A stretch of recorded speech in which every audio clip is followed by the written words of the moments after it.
ya.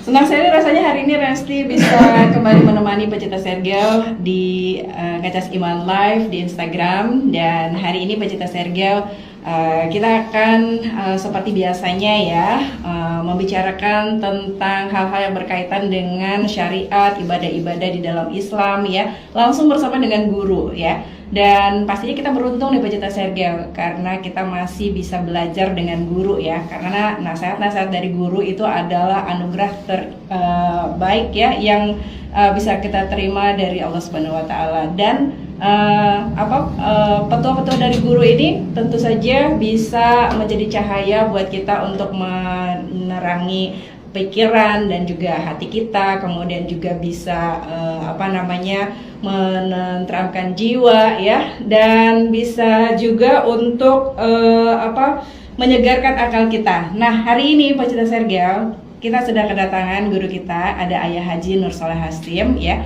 pengasuh Pondok Pesantren Ashabul Fikri, dan kita akan membicarakan tentang apa? Kita sapa dulu Ayah Hajinya. Assalamualaikum warahmatullahi wabarakatuh, Ayah Haji. Waalaikumsalam warahmatullahi wabarakatuh. Iya, Ayah Haji, alhamdulillah lihatnya segar, sehat. Alhamdulillahirabbil alamin. Bagaimana Sabtu ini Ayah? Masalah-masalah selesai? Masalah selesai.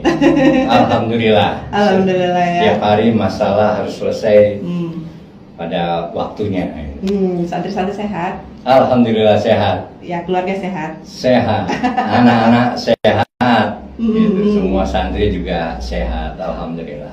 Kalau santri punya masalah, biasanya Ayah Haji langsung turun tangan nggak sih? Iya, karena memang bagaimanapun namanya pondok pesantren itu kita harus turun gitu. Hal-hal yang besar dan yang kecil kita memang harus turun. Iya, cara pendekatannya biasanya Ayah Haji gimana ke anak-anak? Pendekatannya kita, makanya saya tidak dipanggil kiai. Oh ya? Dipanggil ayah. Oke. Karena memang anak-anak itu adalah anak-anak secara ideologis, itu adalah anak-anak kita semua gitu.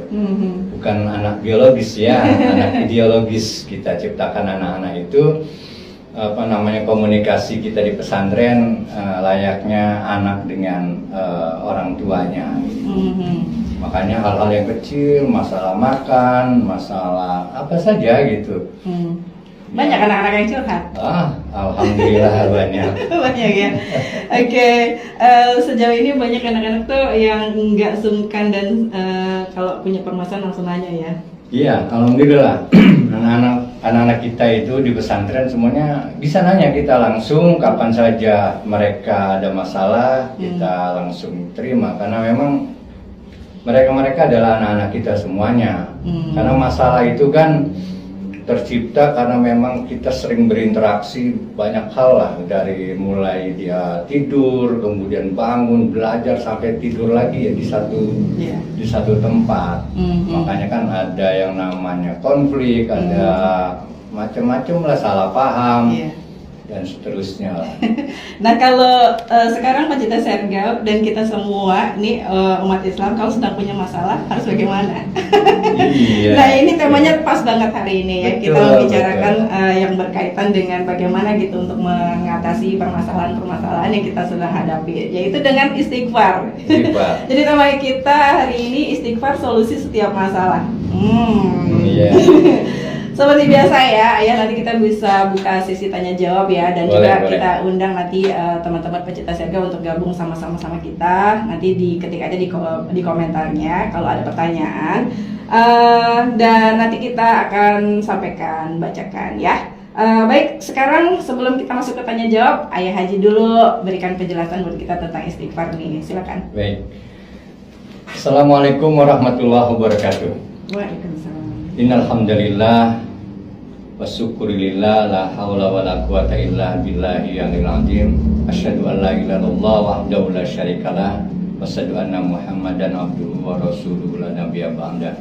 Rabbi shrah li sadri wa yassir li amri wahlul 'uqdatam min lisani yafqahu qawli. Amma ba'd. Jadi manusia itu diciptakan dengan kompleksitasnya, karena manusia itu tidaklah hidup sendiri, pasti berinteraksi dengan manusia yang lain, bahkan dengan makhluk yang lain. bahkan dengan alam sekitar yang lain gitu.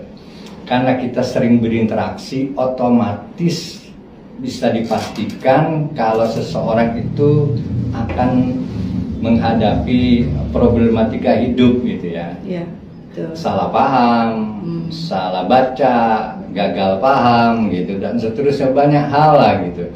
Kadang kita niatnya baik, dipahami oleh seseorang salah gitu ya. Masalah jadi. Ada masalah.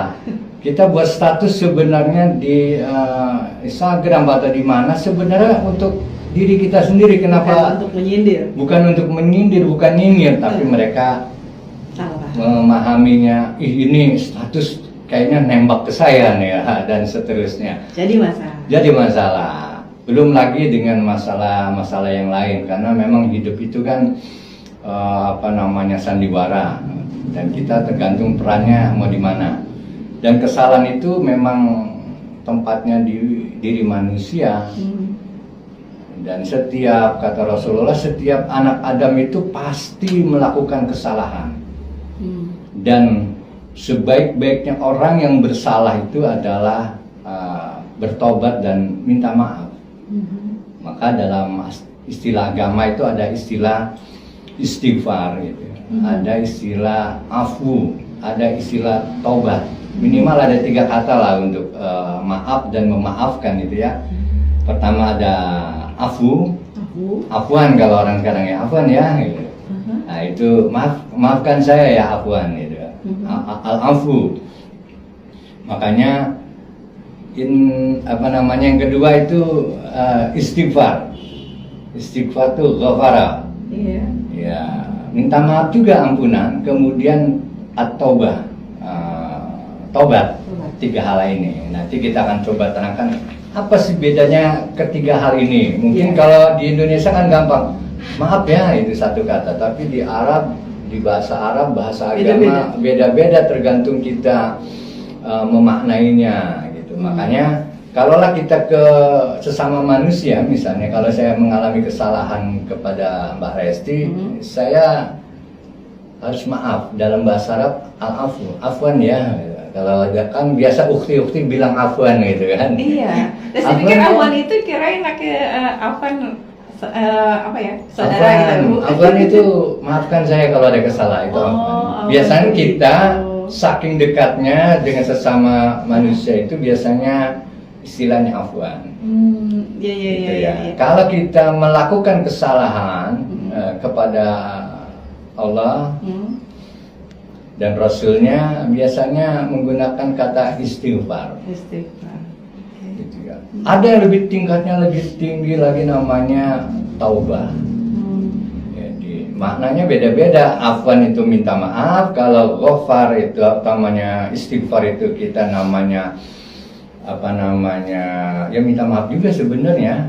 Cuma tingkatannya beda ya, posisi kita. Saya nggak bisa misalnya saya beristighfar untuk kepada Mbak Resti, enggak gitu, tapi saya afwan ya, saya minta maaf. Tapi kepada Allah namanya istighfar. Kemudian untuk lebih tinggi lagi itu namanya taubat.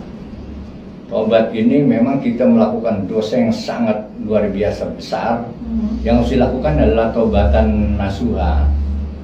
Jadi kalau istighfar itu istilahnya memaafkan dalam konteks yang kita bertobat atau meminta ampun kepada Allah. Kalau bertobat lebih tinggi lagi posisinya. Makanya kenapa kita harus meminta maaf dulu. Nah, saya membuat caption sebenarnya kemarin, status itu saya bilang unboxing energi istighfar gitu. Karena gini, tubuh manusia itu sebenarnya energi gitu. Energi, karena energi itu kalau bisa lancar, kalau tidak ada hambatan, ada barrier, kalau tidak hambatan maka dia akan enak kan gitu. Nah, salah satu sumbatan itu adalah kesalahan dan dosa kita. Nah, sumbatan itu. Makanya dalam suatu kesempatan saya ditanya oleh santri, Ayah, bisa nggak sih, ada kaitannya nggak sih gitu, dosa saya dengan sakit saya? Wah. Saya sakit terus ini katanya. Apakah dosa saya?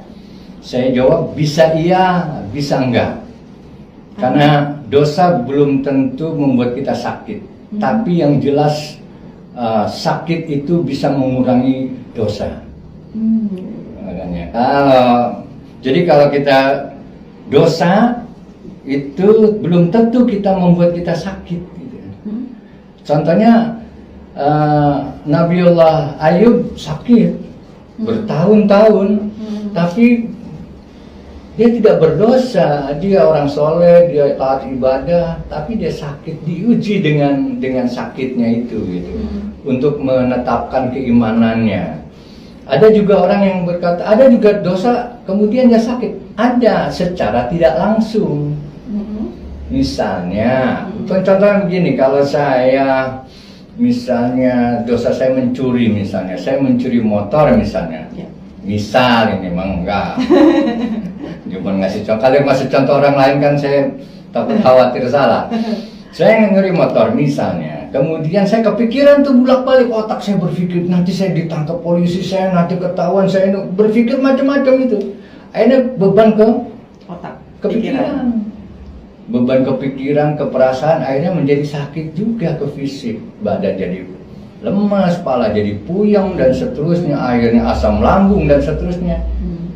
Jadilah sakit apa dosa kita itu membuat badan kita sakit karena memang prosesnya seperti itu. Kalau bayangkan kalau dosa kita itu kalau berdosa misalnya ada benjolan misalnya kayak bisul misalnya, bayangkan berapa bisul kita ada gitu ya. Malah pendosa benjol gini, sangat ribet sekali gitu nggak ya. berbentuk lagi jadi wajah yang cantik, Iya. ganteng gitu ya. Iya, makanya Allah itu adalah Ghafurur Rahim. Makanya wastaghfirullah, innallaha Ghafurur Rahim. Kata Allah, mohon ampun kepadaku, maka saya adalah Maha Pengampun. Atas semua dosa seapapun besarnya Allah pasti mengampuni. Karena Ghafurur Rahim. Itu yang terjadi. Makanya kalau kita memiliki sifat-sifat ketuhanan Ghafar, maka kita harus juga punya sifat pengampun. Banyak orang yang ogah memberikan maaf, itu banyak sekali. Suatu saat Rasulullah didatangi oleh sahabatnya, dia punya pembantunya tukang ngeyel. Dulu enak sekali ya kalau kita punya masalah kita datang ke Rasulullah ya.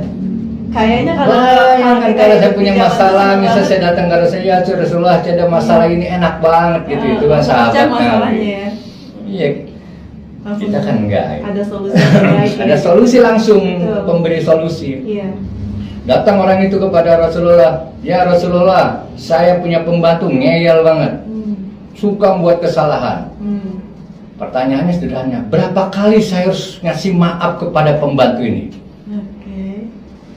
Rasulullah diam saja ditanya pertama itu, senyum-senyum aja. Kemudian ditanya balik lagi bertanya, berapa kali ya Rasulullah saya harus mengampuninya? Masya Allah, penasaran. Belum dijawab juga. Belum jawab. Akhirnya dijawab oleh Rasulullah, ampunilah pembantumu itu 60 kali dalam satu hari. Rasul jawab seperti itu. Iya, ada konteksnya. Artinya gimana nih? Ya artinya kalau dia punya salah, ya maafin. Kalau punya salah, maafin satu hari itu 60. Artinya, ya kita memang harus memberikan maaf kepada orang yang meminta maaf. Bayangkan itu, kan keren. Iya. Iya, makanya kalau ada pembantu kita kayak udah di batas banyak gitu ya. itu satu hari. Kalau besok ngasih pagi 60 lagi kan? Iya. Iya betul, Rasulullah benar luar biasa memberikan ini. Iya kan, Rasulullah nggak belajar matematika, statistik, tapi sudah bisa menghitung gitu. Kesalahan orang itu berarti kesalahan orang dalam satu hari itu bisa diperkirakan kepada manusia itu maksimal 60. Iya betul. Ya, logikanya kan seperti itu. Makanya kalau kita ada yang minta maaf, ya maafkan. Karena memang kita ini akan terbentur surga kita disebabkan kesalahan kita kepada orang lain masalahnya. Kita nih semuanya umat Islam pasti masuk surga. Yang menghalangi surga kita itu adalah interaksi kita kepada manusia melakukan kesalahan. Pertama kesalahan, yang kedua utang. Itu penghalang kita Penghalang kita masuk surga. Makanya kalau kita punya kesalahan kepada Allah, langsung kita istighfar, duduk, ya Allah, astagfirullahaladzim, Allah pasti mengampuni. Kalau saya kesalahan pada Mbak Resti, belum tentu Mbak Resti ngasih apa namanya, saya maafin ya, belum tentu, berat. Iya kalau masih hidup orangnya, kalau sudah nggak ada, iya, nggak bisa. Banyak. Kalau jauh, kalau orang yang entah kemana, kemudian kita harus melakukan cara, kita harus cari itu siapa yang sudah kita sakiti, itu berat sekali. Iya betul ya. Makanya jaminan orang yang memberikan maaf itu adalah surga. Keren. Jaminannya apa? Surga. Rasulullah pernah juga di dalam satu majelis gini ya. Di dalam satu majelis kemudian duduklah sahabat-sahabat itu. Kemudian ada yang masuk di dalam majelis itu, masjid itu. Nanti ada seseorang ahli surga, pasti masuk surga kata Rasulullah. Masuknya nanti di pintu sebelah situ tuh. Ada orang masuk, mukanya habis kena wudhu segala macam, duduklah di majelis itu, di masjid itu ya. Kalau dulu masjid itu ya majelis juga gitu, karena kajiannya semuanya di masjid. Dilihat orang ini, orang namanya orang Ansar ya, ada muhajirin, ada Ansar. Kemudian besoknya begitu lagi Rasulullah, nanti akan ada orang yang masuk dari pintu situ itu ahli surga, pasti masuk surga. Orangnya itu lagi. Besoknya begitu juga. Ada juga sahabat Nabi. Ini kayaknya saya harus tahu nih. Kenapa gitu ya? Harus diinvestigasi lah ini. Orang ini kok Rasul sampai 3 kali mengatakan dia akan masuk surga. Kalau Rasulullah sudah mengatakan masuk surga, ya masuk surga. Iya. Karena Rasulullah sudah bisa memandang kehidupan ke depannya gitu. Jadi pengen tahu nih rahasianya apa gitu. Nah ini, pengen tahu rahasianya ini. Akhirnya ada sahabat Nabi yang pengen tahu amalannya apa sih? Gitu. Iya. Amalannya apa? Kemudian dia datang ke orang tadi yang masuk tadi. Iya. Ya temanku, sahabatku, boleh nggak saya nginep di rumah kamu? Boleh katanya. Sahabat Nabi tidur di sahabat Nabi tadi.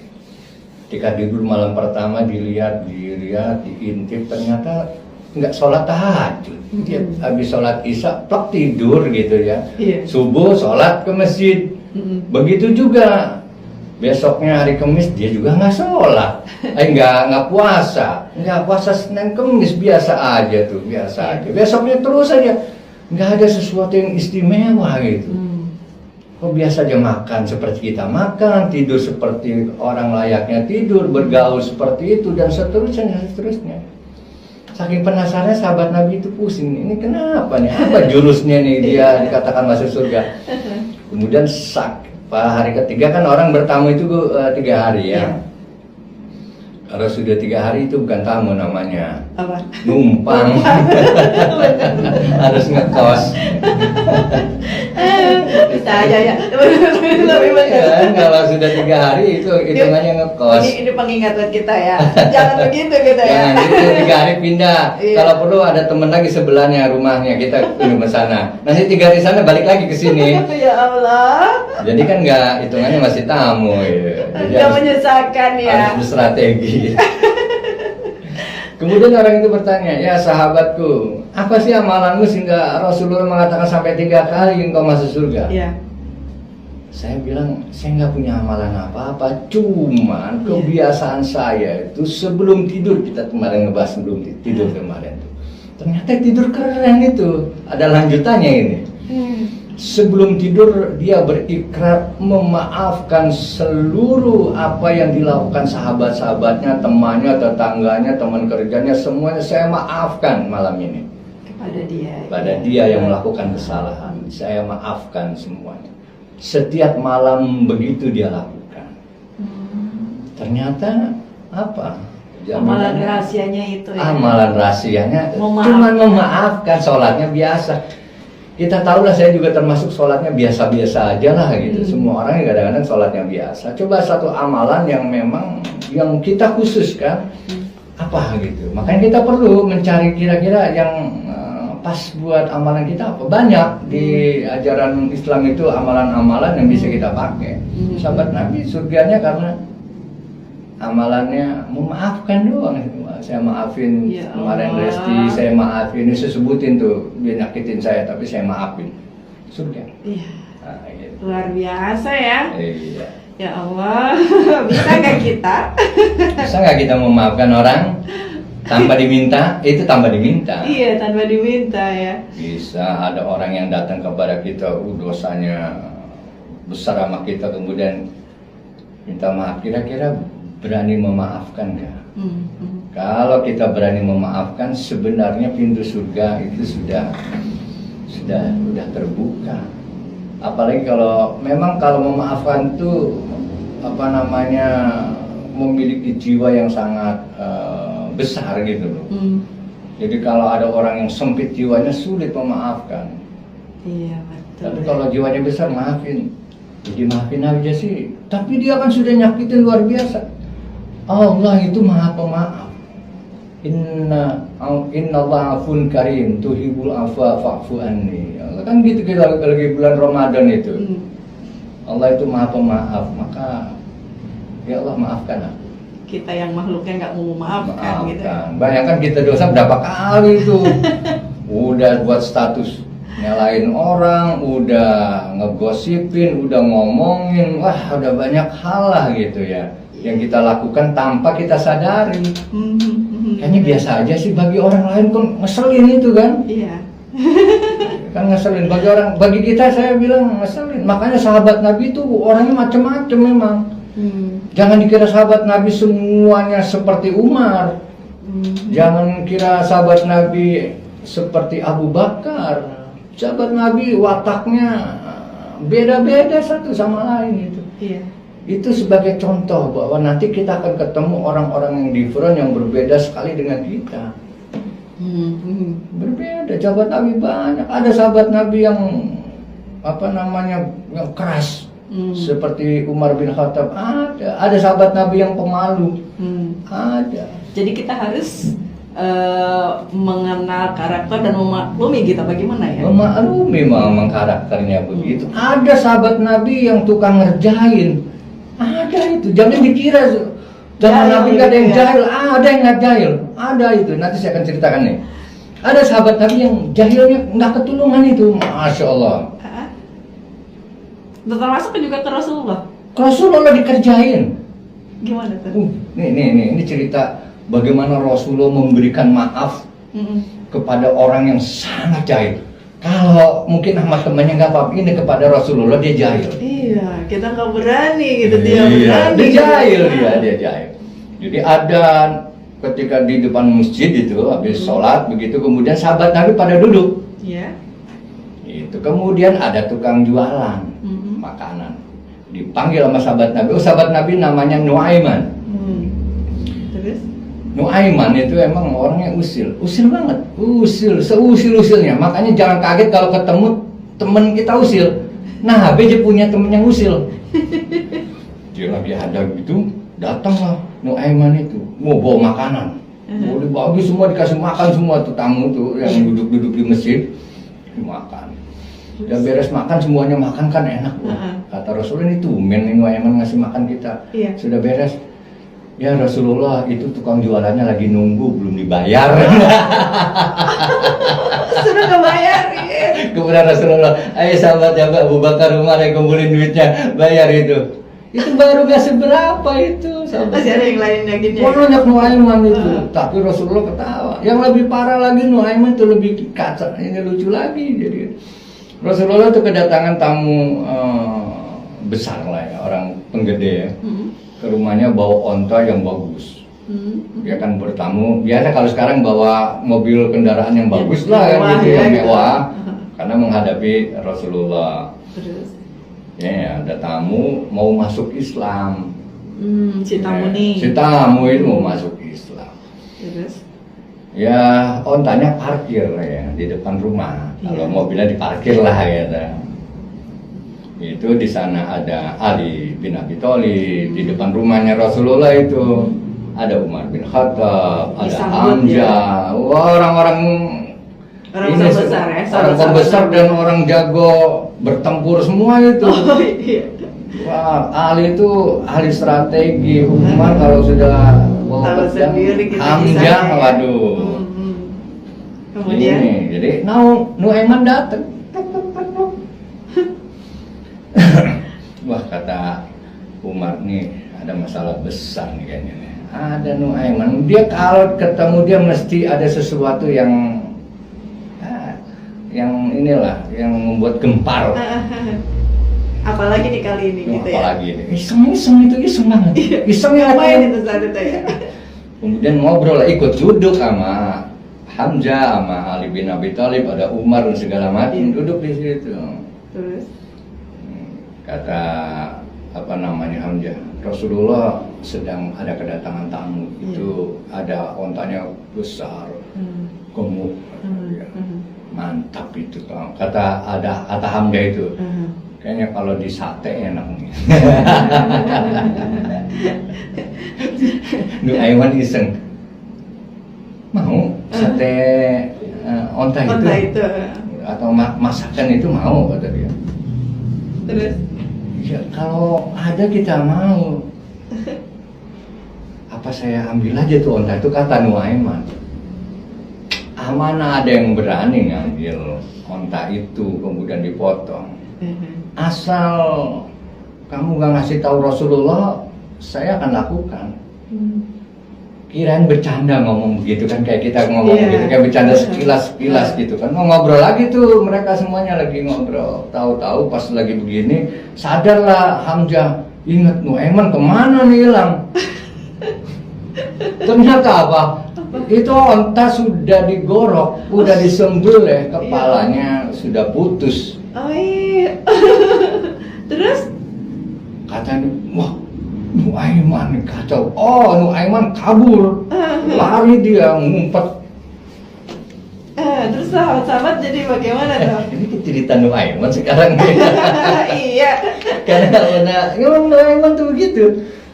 Akhirnya Rasulullah keluar sama pembesar itu baru mau masuk Islam. Pas lihat, tuh katanya ontaku disembelih siapa ini, ditanya, nggak tahu Rasulullah. Yang pembesar itu siapa ini, baru saja saya mau masuk Islam. Sudah diberlakukan saya gitu. sudah dikerjain sampai disembelih begini katanya. Rasulullah panggil tuh sahabat-sahabat yang di depan. Baik sahabat-sahabatku, ini siapa kerjaannya? Aduh, kata Hamzah ini. Ya Rasulullah, Nuaiman, ya Rasulullah, Nuaiman itu tuh. Terus kacau kan nasibnya. Trouble maker gitu. Tapi Rasulullah suka dengan itu. Oh gitu. Suka. Allah dan Rasulnya itu suka. Pernah marah kan Abu Umar bin Khattab. Kalau gitu kita gebugin aja. Jangan. Dia tuh ada Sahabat-sahabat cinta kepadaku dan cinta kepada Allah. Jangan. Jadi kemudian apa yang dilakukan sama Rasulullah? Akhirnya Nuaiman dicari kemana itu, dicari dia udah keluar ke Madinah. Ternyata dia ngumpet di bawah sumur.